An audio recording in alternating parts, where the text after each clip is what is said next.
ಕರ್ಮದಿಂದ ನಾವು ಸುತ್ತುತ್ತಿದ್ದೇವೆ, ಇಲ್ಲ ನಮ್ಮಿಂದ ಕರ್ಮ ಸುತ್ತೈತೆ ಒಂದು ಗೊತ್ತಿಲ್ಲ. ನಮಸ್ಕಾರ ಗುರು ಎಲ್ಲರಿಗೂ. ಬೆಳಿಗ್ಗೆ ಎದ್ದು ಸೀದಾ ಗಡ್ಡಿ ತಗೊಂಡು ಹೊಲ್ಕೊಡೊಲ್ಟೆ ಹೋದ್ರೆ ಇನ್ನೇನು ಕೆಲಸ ಅಂದರೆ ಫಸ್ಟ್ ಒಂದು ಪ್ರೋಟೀನು, ಆಮೇಲೆ ಮುಂದಿನ ಕೆಲಸ. ಇವತ್ತು ಬರ ಹೂವು ಎಲ್ಲ ಆಗೋಗ್ಬೇಕು ಅಂತೇಳಿ ತೋಳು ಮಾಡಿಸ್ಬಿಟ್ಟೆ. ಮತ್ತೇನೇನು ಟೈಮ್ ಆಯ್ತು ಅಂತೇಳಿ ಬೇಗ ಬೇಗ ಹೂವು ಬಿಡಿಸಿದ್ರೆ ಸಿದಾಗ ನಂದಲ್ಲಿಕ್ಲಿ ಸ್ವಾರೆ ಅಂತ ಬಿಸಿಲು ಇವತ್ತು ತಿಕಾರಿ ಹಂಗೆ ಹೊಡಿತೈತಿ. ಮತ್ತೆ ಆಮೇಲೆ ಹೂವು ಅದು ಅಂತೇಳಿ ಹೂವು ಕೊಟ್ಟು ಬರೋಣ ಅಂತ ಹೊರಟೆ. ಇವತ್ತು ಗಾಡಿ ಪೆಟ್ರೋಲ್ ಬೇರೆ ಖಾಲಿ ಆಗಿತ್ತು. ಈ ಬಿಸಿಲಿಗೂ ಅದಕ್ಕೂ ಇವತ್ತು ಬೆಳಗಾಗೋದು ಗ್ಯಾರಂಟಿ ನಾನು ಅನ್ಕೊಂಡು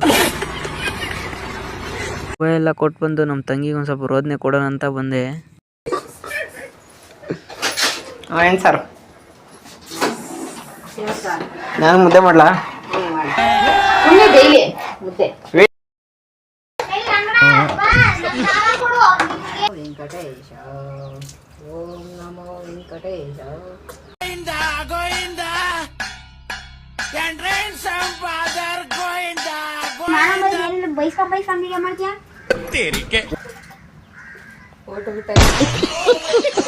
ಮತ್ತೆ ಆಮೇಲೆ ಟೈಮ್ ಆಯ್ತು ಅಂತೇಳಿ ಕುರಿ ಬಿಟ್ಕೊಂಬಂದೆ. ಆಮೇಲೆ ನಮ್ಮ ಹುಡುಗ ಸಿಕ್ಬಿಟ್ಟ ಇವತ್ತು. ಅಯ್ಯೋ, ಈ ನನ್ ಮಕ್ಳು ಮತ್ತೆ ಶುರು ಮಾಡಿದ್ರೆ ಕೈಲಿ ಆಯ್ತಾ ಇಲ್ಲ. ತೆಗಿರಲ್ಲ, ನಿಮ್ಗೆ ಗೊತ್ತಾಗಲ್ಲ ಒಂಥರ ಹುಡುಗ ಅಲ್ಲ. ಮತ್ ನಾನು ಏರಿಬಿಡ್ತೀನಿ ನಮ್ಮ ಬೀರಪ್ಪಣಗೂ. ಮತ್ತೆ ಅಲ್ಲಿಂದ ಬಂದು ಸೆಪಕಡ್ಡಿ ಅಂತ ಕಾಕ್ಬೇಕಾಯ್ತು. ಮಳೆ ಮಾಡಾಗೈತೆ ಅಂತ ಹೇಳಿ ಅಂತ ಕಾಕಿ ಆಮೇಲೆ ಸೀದಾ ಕುರಿ ತಗೊಂಡಿದ್ದೆ. ಇವತ್ತಿನ ಕತೆ ಇಷ್ಟು, ನಾಳೆ ಸಿಗ್ತೀನಿ. ಇಷ್ಟು ಹೇಳಕ್ಕೆ ಇಷ್ಟಪಡ್ತೀನಿ. ಓಕೆ ಫ್ರೆಂಡ್, ಬಾಯ್.